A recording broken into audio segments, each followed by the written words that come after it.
आप सभी को प्रणाम। परम पूज्य गुरुदेव पंडित श्री राम शर्मा आचार्य जी के विचार प्रसार में आप सभी का स्वागत है।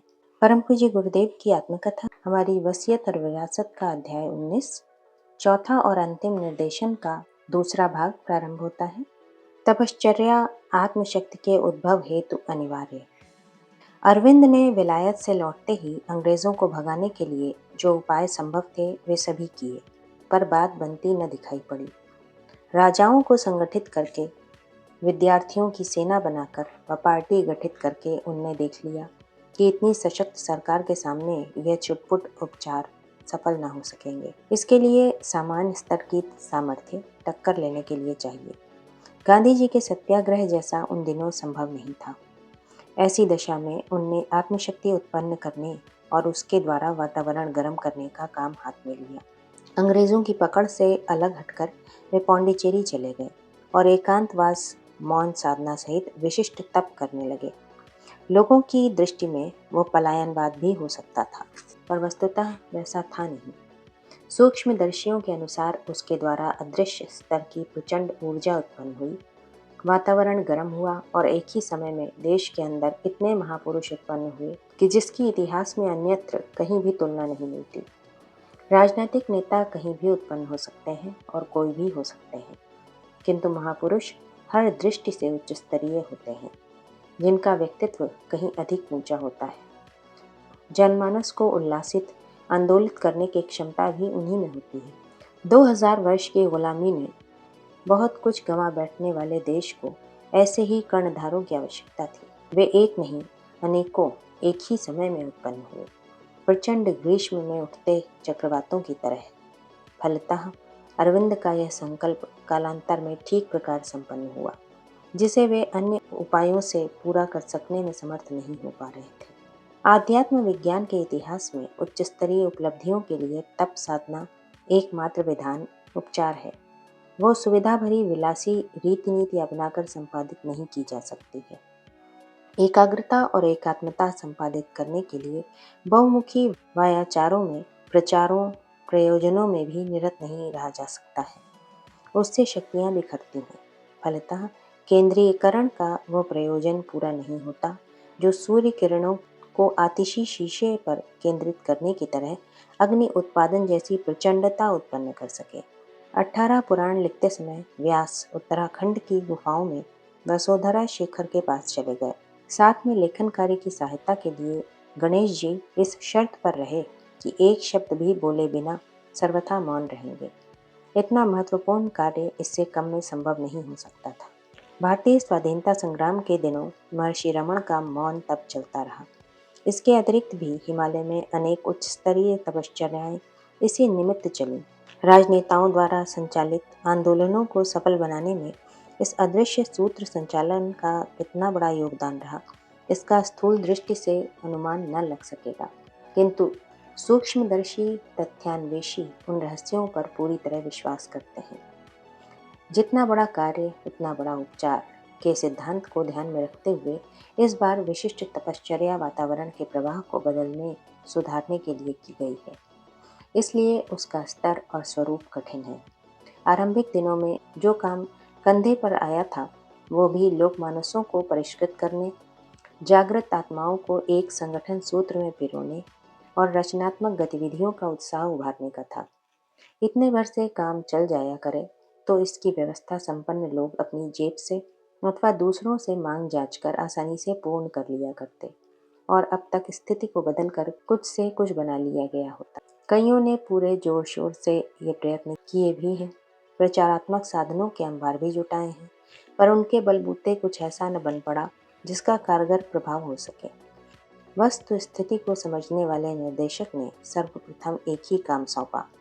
24 साल की गायत्री महापुरुष चरण साधना श्रृंखला का पिछले 30 वर्षों में जो कुछ बन पड़ा उसमें श्रेय है। कमाई की वो हुंडी ही अब तक काम देती रही। अपना व्यक्ति विशेष का, समाज का, संस्कृति का यदि कुछ भला अपने द्वारा बन पड़ा तो इन 24 वर्षों के संचित भंडार को खर्च किए जाने की बात ही समझी जा सकती है। उस समय भी मात्र जप संख्या ही पूरी नहीं की गई थी, वरन साथ ही कितने ही अनुबंध, अनुशासन एवं व्रत पालन भी जुड़े हुए थे। जब संख्या तो ज्यों-त्यों करके कोई भी खाली समय वाला पूरी कर सकता है, पर विलासी एवं अस्त-व्यस्त जीवनचर्या अपनाने वाला कोई व्यक्ति उतनी भर चिन्ह पूजा से कोई बड़ा काम नहीं कर सकता। साथ में तपश्चर्या के कठोर विधान भी जुड़े रहने चाहिए, जो स्थूल शरीर, सूक्ष्म और कारण तीनों ही शरीरों को तपाते और हर दृष्टि से समर्थ बनाते हैं। संचित कषाय कल्मष भी आत्मिक प्रगति के मार्ग में बहुत बड़े व्यवधान होते हैं। उनका निवारण एवं निराकरण भी इसी भट्टी में प्रवेश करने से बन पड़ता है। जमीन में से निकलते समय लोहा मिट्टी मिला कच्चा होता है। अन्य धातुएं भी ऐसी ही अनगढ़ स्थिति में होती हैं। उन्हें भट्टी में डालकर तपाया और प्रयोग के उपयुक्त बनाया जाता है। रस शास्त्री बहुमूल्य रस भस्में बनाने के लिए कई कई अग्नि संस्कार करते हैं। कुम्हार के पास बर्तन पकाने के लिए उन्हें आवे में तपाने के अतिरिक्त और कोई मार्ग नहीं। मनुष्यों पर भी यही नियम लागू होते हैं। ऋषि मुनियों की सेवा साधना, धर्म धारणा तो प्रकट है ही, साथ वे अपने लक्ष्य की पूर्ति के लिए आवश्यक शक्ति अर्जित करने के लिए तपश्चर्या भी समय समय पर अपनाते रहते हैं। यह प्रक्रिया अपने अपने ढंग से हर महत्वपूर्ण व्यक्ति को संपन्न करनी पड़ेगी, क्योंकि ईश्वर प्रदत्त शक्तियों का उन्नयन परिपोषण इसके बिना हो नहीं सकता।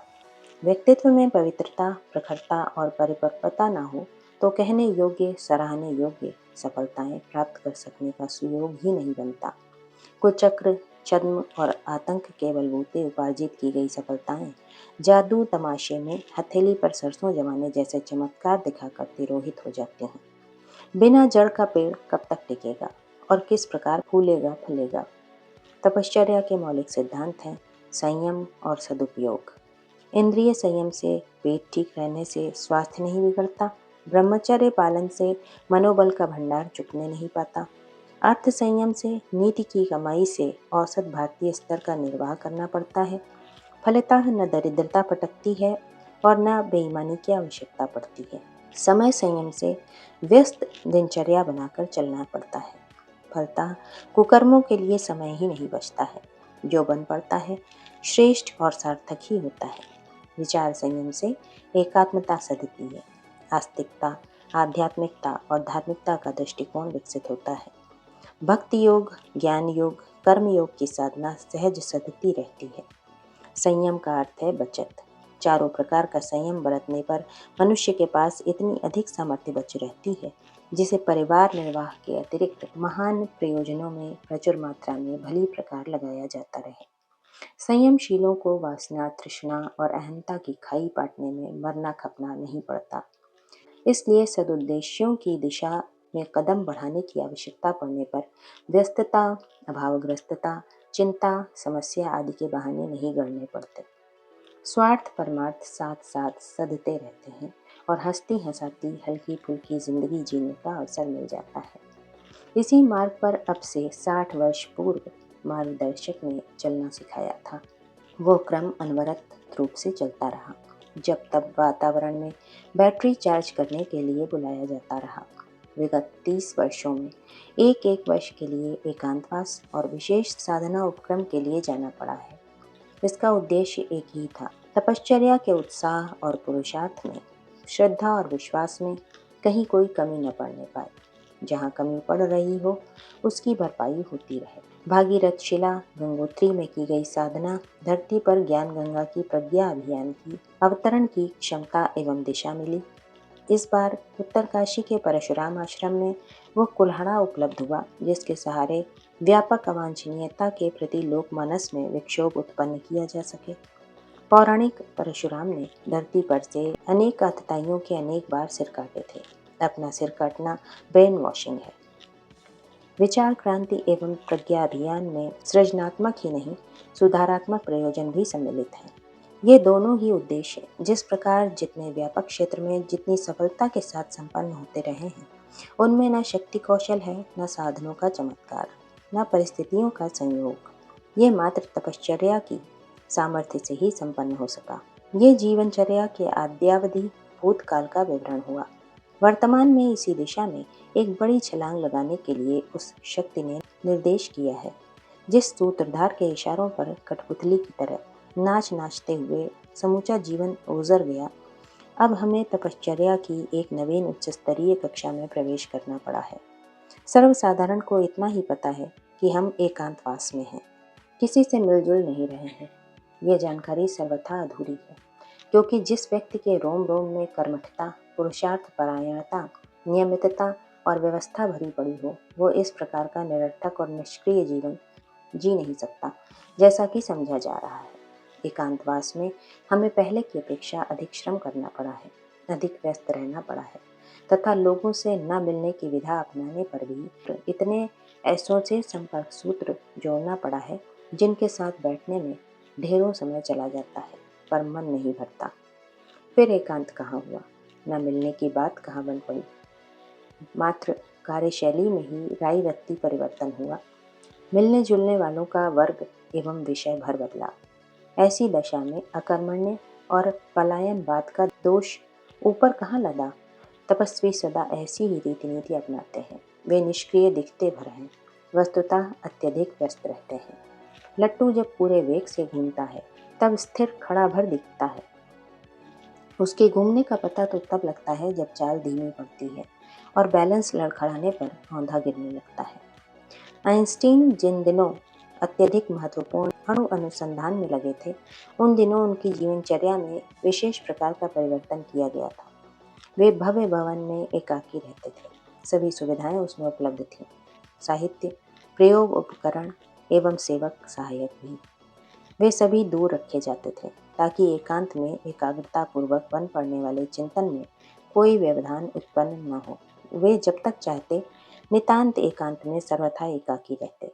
कोई उनके कार्य में तनिक भी विक्षेप नहीं कर सकता है। जब वे चाहते घंटी बजाकर नौकर बुलाते और इच्छित वस्तु या व्यक्ति प्राप्त कर लेते। मिलने वाले मात्र कार्ड जमा कर जाते और जब कभी उन्हें बुलाया जाता तब जबकि महीनों प्रतीक्षा करते। घनिष्ठता बताकर कोई भी उनके कार्य में विक्षेप नहीं कर सकता था। इतना प्रबंध बन पड़ने पर ही उनके लिए यह संभव हुआ कि संसार को आश्चर्यचकित कर सके। यदि यार वास्तव से घिरे रहते, उथले कार्यों में रस लेकर समय गुजारते, तो अन्यों की तरह वे भी बहुमूल्य जीवन का कोई कहने लायक लाभ न उठा पाते। प्राचीन काल में ऋषि तपस्वियों की जीवनचर्या भी किसी प्रकार की थी।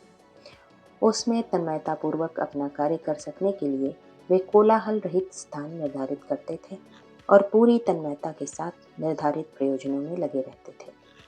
अपने सामने भी प्रायः इसी स्तर के नए कार्य करने के लिए रख दिए गए। वे बहुत वजनदार हैं, साथ ही बहुत महत्वपूर्ण भी। इनमें से एक है विश्वव्यापी सर्वनाशी विभीषिकाओं को निरस्त कर सकने योग्य आत्मशक्ति उत्पन्न करना। दूसरा है सृजन शिल्पियों को जिस प्रेरणा और क्षमता के बिना कुछ करते धरते नहीं बन पड़ रहा है, उसकी पूर्ति करना। तीसरा है नवयुग के लिए जिन सत्प्रवृत्तियों का सूत्र संचालन होना है, उनका ताना बुनना और ढांचा खड़ा करना। ये तीनों ही कार्य ऐसे हैं जो अकेले स्थूल शरीर से नहीं बन सकते। उसकी सीमा और सामर्थ्य अति न्यून है। इंद्रिय सामर्थ्य थोड़े दायरे में काम कर सकती है और सीमित वजन उठा सकती है। हाड़ मांस के पिंड में बोलने, सोचने, चलने फिरने, करने, कमाने, पचाने की बहुत थोड़ी सामर्थ्य है। उतने भर से सीमित काम हो सकता है। सीमित कार्य से शरीर यात्रा चल सकती है और समीपवर्ती संबद्ध लोगों का यत्किंचित भला हो सकता है।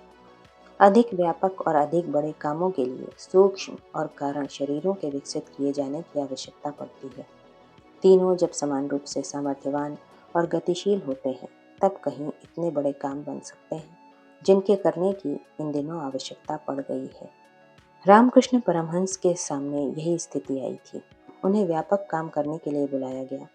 योजना के अनुसार उनने अपनी क्षमता विवेकानंद को सौंप दी थी तथा उनने कार्य क्षेत्र को सरल और सफल बनाने के लिए आवश्यक ताना बना बुन देने का कार्य संभाला। इतना बड़ा काम वे मात्र स्थूल शरीर के सहारे नहीं कर पा रहे थे, सो उनने उसे निसंकोच छोड़ भी दिया। बैलेंस से अधिक वरदान देने के कारण उन पर ऋण भी चढ़ गया था। उनकी पूर्ति के बिना गाड़ी रुकती, इसलिए स्वेच्छापूर्वक कैंसर का रोग भी ओढ़ लिया। इस प्रकार ऋण मुक्त होकर विवेकानंद के माध्यम से उस कार्य में जुट गए जिसे करने के लिए उनकी निर्देशक सत्ता ने उन्हें संकेत किया था। प्रत्यक्षतः रामकृष्ण तिरोहित हो गए। उनका अभाव खटका, शोक भी बना, पर हुआ वो जो श्रेयस्कर था। दिवंगत होने के उपरांत उनकी सामर्थ्य 1000 गुनी अधिक बढ़ गई। इसके सहारे उनने देश एवं विश्व में अनेकानेक सत्प्रवृत्तियों का संवर्धन किया। जीवन काल में वे भक्तजनों को थोड़ा बहुत आशीर्वाद देते रहे और एक विवेकानंद को अपना संग्रह सौंपने में समर्थ हुए। पर जब उन्हें सूक्ष्म और कारण शरीर से काम करने का अवसर मिल गया तो उनसे पूरे विश्व में इतना काम किया जा सका जिसका लेखा जोखा ले सकना, सामान्य स्तर की जांच पड़ताल से समझ सकना संभव नहीं। ईसा की दिनचर्या भी ऐसी ही थी। वे जीवन भर में बहुत दौड़ धूप के उपरांत मात्र 13 शिष्य बना सके। देखा कि स्थूल शरीर की क्षमता से उतना बड़ा काम न हो सकेगा जितना कि वे चाहते हैं। ऐसी दशा में यही उपयुक्त समझा कि सूक्ष्म शरीर का अवलंबन लेकर संसार भर में ईसाई मिशन फैला दिया जाए। ऐसे परिवर्तनों के समय महापुरुष पिछला हिसाब किताब साफ करने के लिए कष्ट साध्य मृत्यु का वरण करते हैं। ईसा का क्रूस पर चढ़ना, सुकरात का विष पीना, कृष्ण को तीर लगना, पांडवों का हिमालय में गलना, गांधी का गोली खाना, आदि शंकराचार्य को भगंदर होना, ये बताता है कि अगले महान प्रयोजनों के लिए उन्हें स्थूल से सूक्ष्म में प्रवेश करना होता है। वे उपलब्ध शरीर का इस प्रकार अंत करते हैं जिसे बलिदान स्तर का प्रेरणा प्रदान करने वाला और अपने चलते समय का पवित्रता प्रखरता प्रदान करने वाला कहा जा सके। हमारे साथ भी यही हुआ है, वह आगे होना है। इसी के साथ यह अध्याय यहीं पर समाप्त होता है। हमारी वसीयत और विरासत, पृष्ठ संख्या 143 से 154। आप सभी को अपना बहुमूल्य समय देने के लिए हृदय से आभार एवं अनगिनत धन्यवाद। सादर प्रणाम।